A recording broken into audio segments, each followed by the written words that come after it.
Hey, good morning everyone. Kaye here on my homestead in Tennessee. Picking up where we left off yesterday in the lower garden, and I just wanted to point out my loofah. I have not grown loofah since 2017, and I grew it for the second time, and I grew it up into the tree and over the roof, and you know, when you have no space, you grow wherever you can, and loofah really likes space to spread out. I've got fruit, I've got the little loofahs forming now, and you can eat those. It's kind of a cross between a cucumber and a zucchini.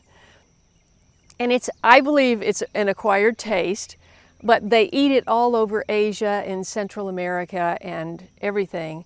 But you have to eat it when it's young, and if you leave it, at some point they discovered this, I'm sure. Some people left the fruits on the vines and discovered big ones, and they were all crusty underneath, and they make perfect sponges.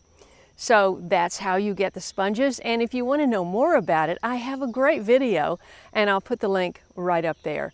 So we're down in the lower garden. This is a 4 cattle panel trellis system here. They're not interlocked. I have a little space in between, but now I tried to keep them separate, but now I see the loofahs are doing this in between. So it will be solid. It will be absolutely solid. I've got a lot of blooms. Bees are already down here at 6:45 a.m. And I just wanted to give you a little bit closer look because yesterday it was too muddy to even step in here. So let's go take a look at the beautiful corn. First, I wanted to point out this lovely amaranth. Look at these leaves. They're red with green down the middle. This is funny. This one is solid red. All the seeds came out of the same packet. I seeded a whole row here, and I only got 3 that made it. I just think it's a beautiful plant, even if you don't harvest the seeds. But I can tell you, the seeds are very tiny, and it takes a lot of work to harvest them and a lot of plants to get enough to make a meal. I wish there was a way to, once you get the whole garden tilled and it's ready to plant, just to come in here with an army and get the whole thing planted that day. But it's just not possible. I am me, one person, and plus a helper. And it happens when it happens, and it takes time. And I started with the flower corn because that's an early corn. I wanted to get that in. And as you can see, the tassels are over my shoulder. So now I'm a little concerned about, I've got 5 hot wires around this, plus a fishing line, plus Christmas lights. I will set up a radio at the corn when the ears start forming because raccoons are relentless. And there may be other measures that I take. But I'm getting corn this year because this may be my last big garden year. You know, my knee is sore all the time, and I am really having to consider, you know, how much, you know, if I was getting millions of views on my videos, I could hire more people, and I would love to hire more people. But as it is, it's just me and one helper, and I am only sporting 1 row of okra this year because I just picked so much okra the last 3 years, more than I needed and more than I wanted to prepare to freeze and all that. So I just did 1 row this year, and then we had all of that rain and a lot of the plants got dislodged. I reset almost the entire row, and so it's a little bit behind the corn, but it's looking good, and I'll have okra. Right beside the row of okra, planted sorghum. And I don't know what sorghum looks like, but I think these are all just grass weeds. However, sorghum is a grass, isn't it? Just like corn. Did you know corn is a grass? Over here I have butternut squash, and I think there's still a melon over here if it's hanging on. That is a melon that I got at the co-op. It's not looking too good. That's a sunflower. And the rest are butternut. I planted just a handful of those little blackberry potatoes here, And I planted calendula here, but all I see, oh, there's a few coming up here. Not much going on there. Over here I had, between this and the next 3 rows, I had 39 pepper plants. And we had all of that rain, and I think I have 12, maybe 12 left, and some look like that, and some look like that. So it's going to be a long time before I get peppers. Guess what this is? Moringa! 2 moringa there, 2 moringa there, 1 there, and 1 there. I think the 6 is all I've got. The tomatoes are looking good. I came over yesterday and took some lower leaves off this plant that were yellowed. Well, it's blight. So I'm going to have to really keep my eye on all that with all this rain. But check out this amazing trellis with the loofah. Ooh, look at this one. That's a perfect size to eat. It's still soft.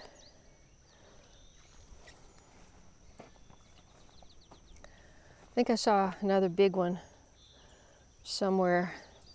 I posted a picture on my community page of the first loofah flower, and there were a few people who actually guessed it. But that's what it looks like, and it's in the cucumber family. You must be sleeping. Couldn't be more excited about that. And I didn't plant it down at the end. I had so many pole beans I wanted to plant. I saved one. Now I'm wishing the whole thing was loofah. These are the speckled egg. That's an heirloom. And got quite a bit of bug damage there. Got quite a bit of weeds. This is a cypress vine that came back from last year, and it needs to be managed. It is going up the trellis. These are the same speckled egg. This is the same bean. It's round, so I think of it as a pea, but it is a bean. Hopefully they'll meet in the middle at the top. See what loofah will take over. So it's going, hey, there's some real estate right here. Why go in there and crowd myself? I'll just come over here. This is my perennial area. This is Sweet Annie. It will die back, but the seeds will drop and it will come back. Anise hyssop is the same. It is wonderful to have anise hyssop in your garden. When you're working, you can just pinch off a few petals and put them on the tip of your tongue. And you get that taste of licorice. This is Sheffield Mum, blooms later in the year. And my coneflowers, which look stunning in the sun, but I had to get down here before the sun hit. So over here I've got the Hutterite beans. This is a chowder bean from the Hutterite peoples. And this, I still haven't remembered. Oh yes, this is my mystery bean. This came up in the Hutterites and it was a completely different bean. I didn't try to identify it online. I just thought, okay, I'm not gonna eat it. I'm just gonna save it and plant it and get more and then eat it and try it. So here are my sunflowers that I reset. They were scattered around the entrance over there, and I reset them in a row, and they're all fabulous. These are my 3 rows of sunflowers, and I sowed a little too heavy here. The zinnias are starting to bloom. I've got cosmos sprinkled in there, but most of this is touch me not. And it puts out a seed pod, and if you touch it, it'll explode. And this is the result. I've probably got at least 1,000, maybe 2,000. The whole base of that is touch me not. I was wondering about the sweet potatoes, and it looks like the rain really helped. So I think the sweet potatoes are off to the races, and so are a few weeds. Fortunately, after a rain, they're easy to pull out. This is the white sweet potato, and I just put slips in, and they don't look as good, as strong. All of these are the orange and purple potatoes, and they had either a clump of potato or a grouping of slips, so they look better. This is the touch me not, and this is my wild goose pea, the heirloom that my uncle gave me. that my grandmother's family have grown for over 100 years. I've got tomatoes setting over there. It is muddy, so I'm not gonna, you can see the tomatoes in there. Got quite a few, and the corn, the Sweet Luck corn looks fabulous. You had a wide view of that. This is the painted wapsie. This is Mark Valeroy's creation, and as you can see, this is the Carolina horse nettle. This is a nightshade, and it is thorny, but you want to get that out of there. Okay, so I've got corn silks. Oh boy, I'm gonna have to go get my radio today and just start with the radio at night. Look how beautiful. This has to work. I have 6 mounds here, and this was one of the last things we planted. It's summer squash. I have green zucchini, straight yellow, and crookneck yellow in there. And there's the occasional zinnia that are volunteering around the garden. Wow, this is loaded, look.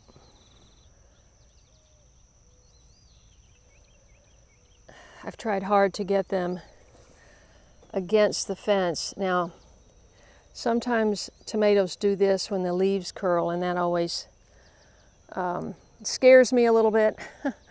But I didn't have any major diseases down here last year, so I'm hopeful. This corn was planted right before the tornado and the 10 inches of rain, so it's a qualified miracle that, and I reset a lot of it, and I'm sure I should have thinned it out one more time, because look, down here, see I've got 2 small ones right side by side. I should have taken that out. Down here it gets taller. When your corn gets taller, you don't have to worry so much about weeds because it shades them out. But right now I can walk through here. This is pretty cool. These rows are tighter together because I wanted more space on the outside, and I wanted to shade. Here's a gap here where we missed, where some didn't make it. So you see the stuff in the middle is much taller and farther along. A lot of this stuff down here was reset.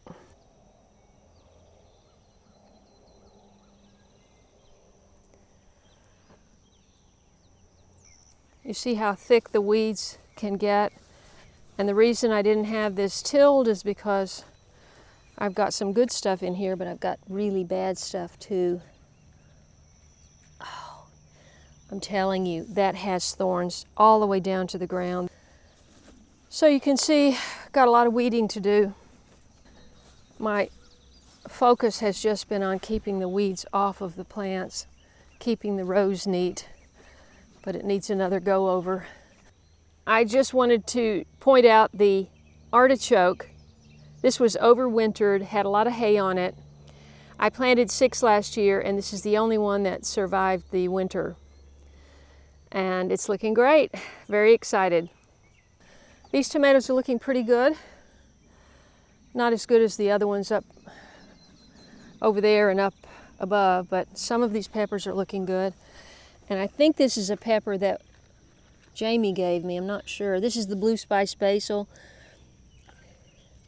And this is, oh, it's called that Catch Me, I forget the name of it, but it sticks to you. Really spreads. That's that really horrible one, but before it gets too big to handle. Just wanted to give you a little glance over here. This is my big side yard. Last year I put in a squash patch. Did not do that this year. Since then, one of my white eastern pines down here has died. I didn't have him mow because there are some wonderful things growing here, such as this, which is wild bergamot.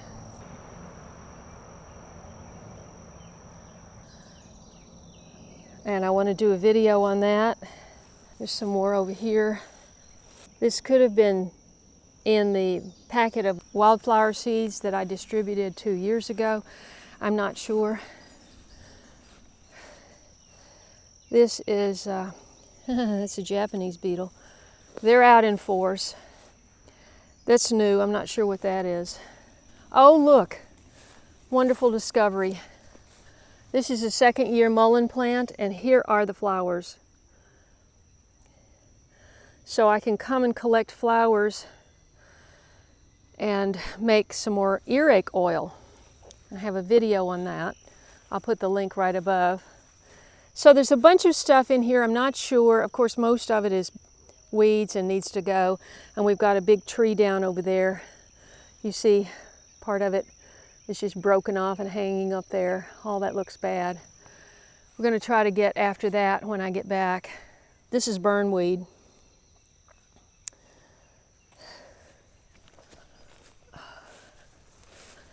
More burnweed. That could really get out of hand. Look at all this. It's just dead here. Why would that be?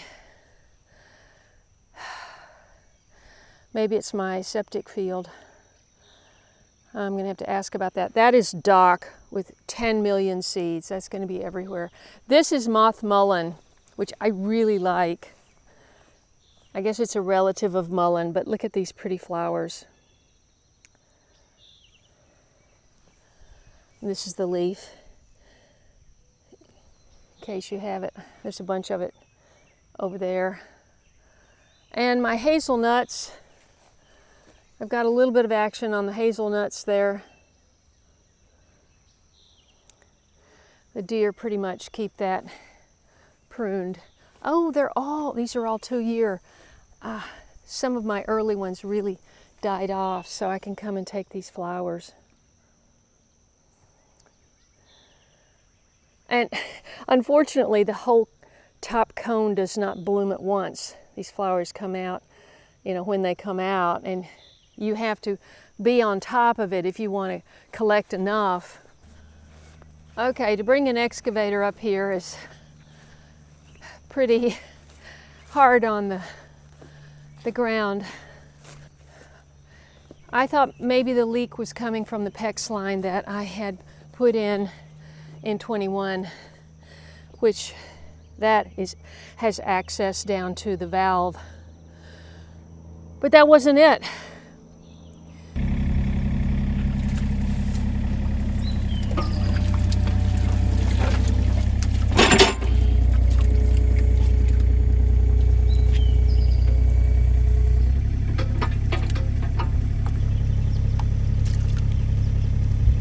I think the water's coming from higher. But you won't know till you get it dug out.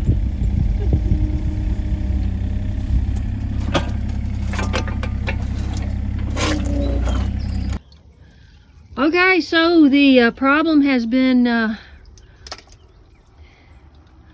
revealed. It's coming from, oh gosh. Could there be a hole in the floor? No. Where's that water coming from? We gotta figure out what this thing is. That thing. Because I'm seeing water coming off the end of that. Is that your gas line? No. Gas line goes up and around.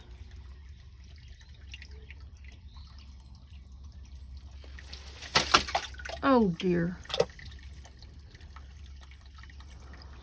What a nightmare. Oh. It's just leaking right out of the floor, isn't it? Mm-hmm.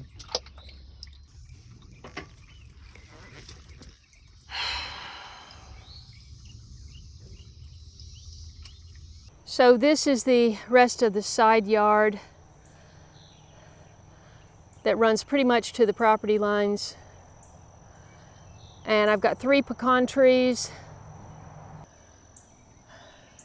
I was going to call this my pecan grove, but they have really struggled. They just go down to 1 stick in the winter, and then they've got to put everything back. And I see some bug damage, so the other one's down there. It looks a little greener. This one looks pretty yellow. I'm sure some fertilizer wouldn't hurt. But this is what happens when you get too much to take care of. This is that oxeye daisy, my biggest daisy. Looks like it's already had its prime moment. There's a few more over here. And this is the black-eyed Susan. The deer kind of keep these Rose of Sharon pruned, although I don't see any recent bite marks. Maybe I'll actually get to see them bloom. That whole area over there is poison ivy underneath and growing up that tree. That looks like deer poop, I think, which means they've been through here. See if we can see. See if the light comes on. Nope, okay.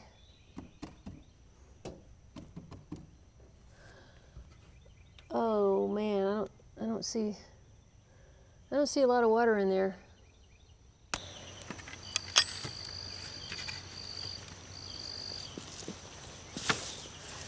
Okay. Over here amongst the weeds, I have cilantro going to seed, I have lamb's quarters, and I have the onions I planted, although it's kind of hard to see them. I need a whole day trying to get this place under control. Look at those sunflowers. Once again, last year I had 2 really tall ones. Did not reseed, it reseeded itself. And I got a small one there. Okay, this is what I decided to do over here. So much of this soil just gets washed out because it's downhill that way. And after 10 inches of rain, there wasn't a lot left. I did bring some soil from the driveway. Well, my helper did. I see 1, 2, 3, 4 need to be replaced, 5.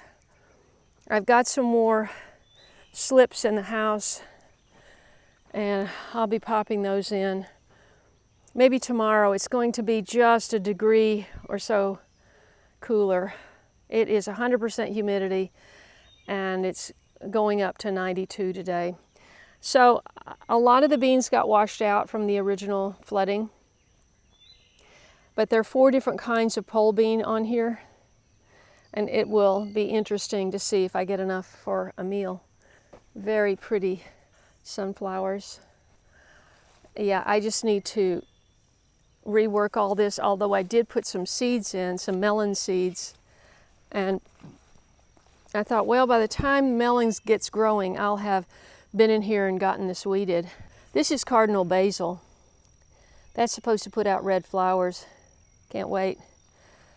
Got to get those cabbages out of here.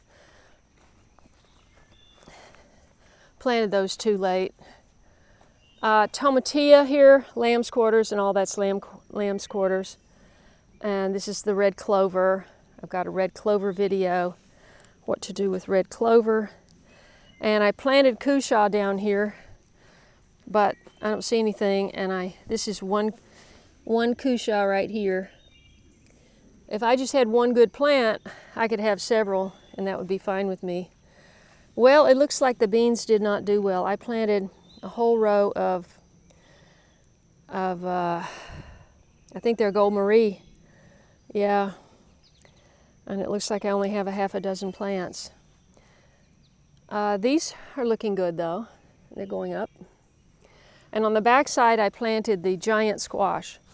I thought, if I have butternut, giant squash, and cushaw, I've got enough. Let's see if we can get back here. So I've got one. Oh goody. Okay, good. That's promising. That looks like 3 or 4 plants there. That would be plenty. I need to transform this whole area back here. I definitely need to get the spreading hedge out of here because, as you will see in another video, it is really invasive and you don't want to let that go to seed. Okay, everybody, I am back on the porch. I don't know if you can tell, but I am dripping with sweat, and it is 7:15. As you can see, there's a lot to do, but you know, I'm very happy that I looked back last year at the clips and in some of the departments, such as the corn, I am ahead of the game. Probably I should thin those flowers before before they bloom, and so much more. But I'm going to Idaho, God willing. I am going to get to meet Mary at Mary's Nest for the first time. She has gifted me the admission ticket to the conference. And I'm going with my friend Teresa, who you saw. She lives in Idaho, and so does one of my sons. And so I'm going to get to see him. They're expecting a baby in August. So it's a, 10 years ago, this trip would be like nothing for me. And boom, boom, boom, boom, boom. I used to come to Tennessee and Mother go, where are you going today? And I'd be going here for videos and this thing, interviewing people and all of that. Those days are over, I'm afraid. Fortunately, I have a helper to do some things for me while I'm gone. I'm going to be getting hay and get a lot of those areas mulched, because that's going to be critical for August when it is so hot. But hopefully I will have harvested my corn before then, before the dry spell of the drought of August. That would be so awesome. So anyway, thank you so much for joining me today. I hope you have subscribed to my channel, and I hope you'll tell a friend about what I do here, trying to grow my own food, doing this on my own, and the challenges and the joys and beauty. So thank you so much. God bless you, and I'll see you in the next video. For the kitty lovers, my cats are fine. They're inside. It was very early, and I wanted to get around as quickly as I could. So you can see Spot and BJ in part 1, and Patch just stays inside, so they're fine.